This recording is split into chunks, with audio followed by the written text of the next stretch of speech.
Hi to all. మొన్న జరిగిన neat ఎగ్జామ్లో ఫిజిక్స్ పేపర్ అనేది చాలా టఫ్గా వచ్చిందని 15 to 20 క్వశ్చన్స్ కన్నా ఆన్సర్ చేయలేకపోయామని చాలామంది స్టూడెంట్స్ నాతో అన్నారు. ఓకేనా, నేను కూడా కొంతమంది దగ్గర ఫీడ్బ్యాక్ తెలిస్తే బాగా చదివే పిల్లలు కూడా 25 కన్నా ఎక్కువ ఆన్సర్ చేయలేకపోయారు. మ్యాక్సిమం 20 లోపలనే వాళ్ళు ఆన్సర్ చేశామని చెప్తున్నారు. ఇక్కడ మీరు అర్థం చేసుకోవాల్సిన విషయం ఏంటంటే, నిన్న జరిగిన నీట్ ఎగ్జామ్లో ఫిజిక్స్ పేపర్ అంటే ఫిజిక్స్ క్వశ్చన్స్ టఫ్గా ఏం రాలా. మీరు కరోనా ముందు నీట్ ఎగ్జామ్ పేపర్స్ చూస్తే అందులో ఫిజిక్స్ లెవెల్ ఆఫ్ డిఫికల్టీ అలాగే ఉండేది. కరోనా తర్వాత జరిగిన లాస్ట్ 4 ఇయర్స్లో నీట్ లెవెల్ అనేది తగ్గింది. యాక్చువల్లీ ఇప్పుడు ఇచ్చిన paper standards the best standards. ఎందుకంటే మనకి day by day every year medical seats అలాగే ఉంటున్నాయి, పెరగట్ల. నీట్ ఎగ్జామ్ రాసే వాళ్ళు పెరుగుతున్నారు. మరి అంత కాంపిటీషన్ ఉన్నప్పుడు వాళ్ళని తగ్గించాలంటే పేపర్ టఫ్గానే ఇవ్వాలి.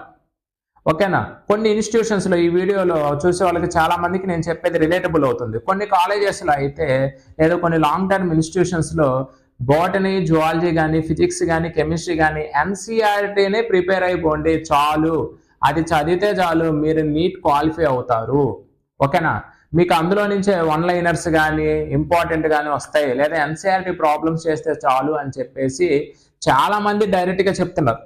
ఇంకా ఎక్స్ట్రా ఏం ప్రాక్టీస్ అవ్వట్లేదు. నీట్ ప్రీవియస్ పేపర్స్ ప్రాక్టీస్ అవ్వట్లేదు, మోడల్ పేపర్స్ ప్రాక్టీస్ అవ్వట్లేదు, కొంత టాపిక్ నేర్చుకోవట్లేదు.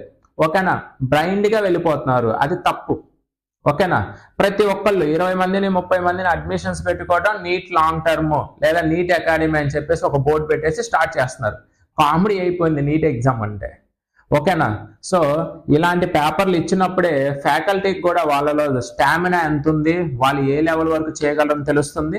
స్టూడెంట్స్కి కూడా రియాలిటీలోకి వస్తారు. లేకపోతే నీట్ ఎగ్జామ్ ఏముందిలే, ఓకేనా, ఈజీగా 720కి 500 తెచ్చుకోవచ్చు అనుకుంటూ వెళ్తుంటారు.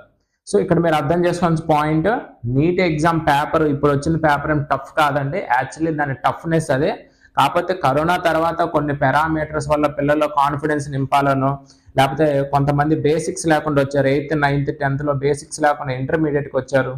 అలాంటి వాళ్ళు పైగా బైపీసీ పిల్లలు అంటే మోస్ట్లీ నాన్ మ్యాథ్స్ బ్యాక్గ్రౌండ్ నుంచి వస్తారు కాబట్టి వాళ్ళకి మరీ హై లెవెల్ డిఫికల్టీ ఇస్తే వాళ్ళు ఇబ్బంది పడతారన్న ఉద్దేశంతో మేబీ కొంచెం level of difficulty last 2 years నుంచి తగ్గింది. ఇప్పుడైతే ఒరిజినల్గానే వచ్చింది.